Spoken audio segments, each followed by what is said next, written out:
Hi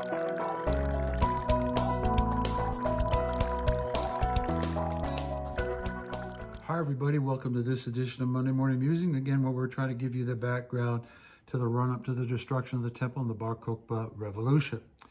We left you with the Sanhedrin presenting to the people a live or die sort of proposition. Interestingly, Herod Agrippa II, who was Herod's great-grandson, who really had no actual power, he also appeared. And he, before all the people, to appeal to Rome and to calm down and to say, hey, we owe the taxes and we've behaved disrespectfully towards Flores. So 3 conditions. Will you calm down? Will you pay the money anyway? And will you stop being so rude about Flores? The crowd wouldn't put up with it. The first 2 they were fine with. They were having nothing to do with giving Flores any respect. The reaction of the mob was so strong that he and his sister had to scoot the city because he was afraid that they were going to be killed. What happened is the Jews negotiated a deal with Rome that they would not bring sacrifices to Caesar as God, but they would honor Caesar by bringing tributes twice a day. What are they bringing? Money. A payoff. Listen, please stop overtaxing us, but so that you don't lose that income, we will collect money for Caesar twice a day. How do you think that went over? How do you think it went over with the sicarrii? Even though they were most likely in cahoots with Rome. They were just using Rome's sanction to kill as an opportunity to advance their messianic and religious fanatical hopes. The sicarrii said, we are not having it. We are not giving anything to Rome. We are not giving any money to Rome. And this is just a thinly veiled attempt of giving reverence to Caesar. Isn't it interesting, the blur between politics and money and religion and the fanatical zealots and the compromisers? I always want to live peaceful, do whatever they say. No, we're going to kill them all. We want freedom. No, we want to get along and coexist peacefully. And how violence and murder and rebellion are always veneered with this sanction of God's unction. It got so bad that even within the priestly class, the priests themselves were divided on the issue. The older priests said, don't compromise, have nothing to do with this deal. The younger priests said, let's do it. I'm reading between the lines, but I'm thinking the younger priests had a career ahead of them.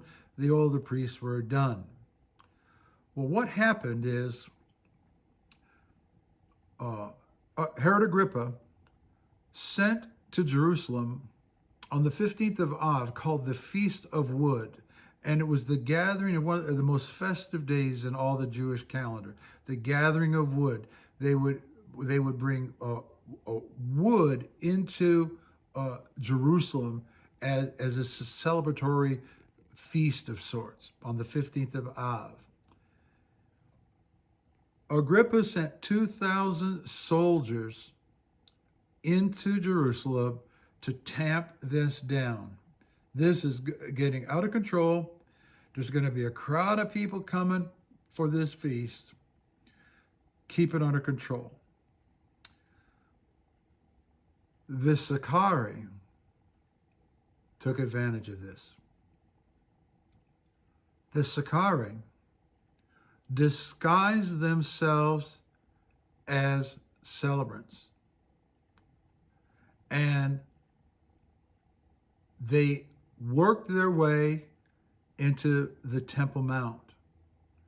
And within a few days, they completely overtook the Temple Mount establishment.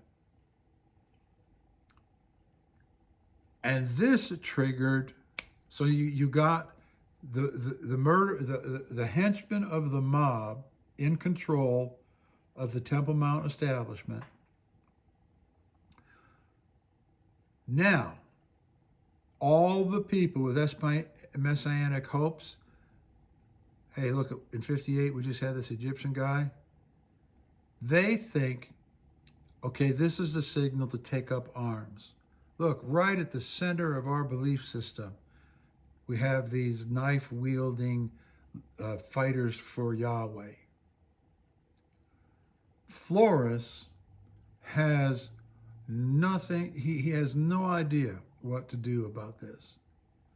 So Gallus, who was the governor of Syria at the time, ordered his troops into Judea. Gallus at the time had no military experience. He gets to Jerusalem, he sees the walls, doesn't know what to do, decides to go back through a pass through the mountains on either side with Jewish, and on this pass. So he goes to Jerusalem, he doesn't know what to do, he's in over his head, I'm going home. Agrippa, you deal with it. You and Flores deal with it. But in the pass, on the way home, this mountain pass, there's mountains on either side, and there were Jewish sentries on either side. It's called Beth Horon.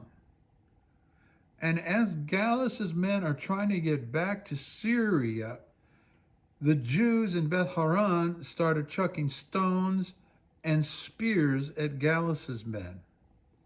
And approximately 6,000 Roman soldiers were killed or committed suicide. 6,000. The Jews requisitioned all the equipment and the armor, and some of it went back to Jerusalem, and some of it went to Masada. But this is a case where winning a fight and losing a war, because here's the message it sent. We can beat Rome. Wrong. You can't. Guys, this has so many modern applications, but it seemed like the messianic moment. And so what happens? Thousands of Jews joined the rebel movement, and there were two groups. There were the moderate groups, the Judean free government, they're free of Roman control, the priests were in charge. Josephus is one of them. He was a rabbinic leader in Jerusalem, but they couldn't get control of the Temple Mount because the sicarrii had it. And because the Temple Mount was controlled by the sicarrii zealots, when a moderate would come into the Temple Mount to fulfill the religious obligation, they would just kill him. Kill him. The sicarrii controlled the Temple Mount. And so if one of their fellow brethren who wasn't of their party showed up, they just killed them. Well, the moderates said, we got to do something about this. We got to get rid of the zealots. But because the moderate government wasn't recognized by anybody other than themselves, they had no game plan. Rome did not recognize the moderates. The sicarrii didn't recognize the moderates. And because they had no game plan, they decided to stage a revolt against their own brethren. And it turned out to be a complete and utter disaster. And I'll tell you more the next time.